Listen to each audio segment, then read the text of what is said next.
কোটা সংস্কারের দাবিতে চট্টগ্রামের মুরাদপুরে গত ১৬ জুলাই শিক্ষার্থীদের সাথে যুবলীগ ও ছাত্রলীগ কর্মীদের রক্তক্ষয়ী সংঘর্ষে প্রাণ হারান ৩ জন।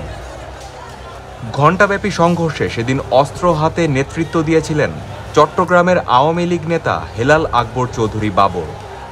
আন্দোলনকারীদের উপর হামলার নির্দেশনা দেওয়ার একটি ভিডিও ফুটেজ দ্য ডেইলি স্টারের হাতে এসেছে।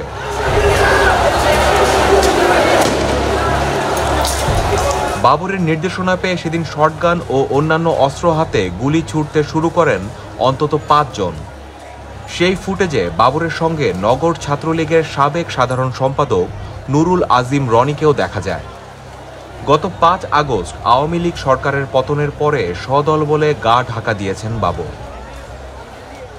১৬ জুলাই শিক্ষার্থীদের ধাওয়া খেয়ে মুরাদপুরের সাদিয়াস কিচেন রেস্টুরেন্টের সামনে অবস্থান করছিলেন যুবলীগ ও ছাত্রলীগের কমপক্ষে ১০০ নেতাকর্মী।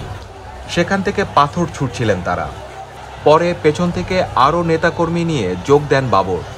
উত্তেজনা বেড়ে গেলে ছাত্রলীগ কর্মীদের মধ্য থেকে গুলি ছুটতে ছুটতে এগিয়ে আসেন আরেক অস্ত্রধারী যুবলীগ কর্মী ও পুলিশের তালিকাভুক্ত সন্ত্রাসী ফিরোজ।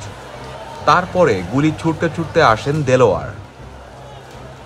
এত অবৈধ অস্ত্রের বিষয়ে জানতে চাইলে Chattogram metropolitan police commissioner Abdul Mannan Mia the daily স্টারকে বলেন, অবৈধ অস্ত্রের বিষয়ে পুলিশের সবসময় জিরো টলারেন্স।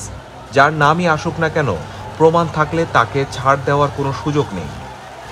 যৌথ অভিযানে আমরা এই বিষয়গুলো নজরে রাখব।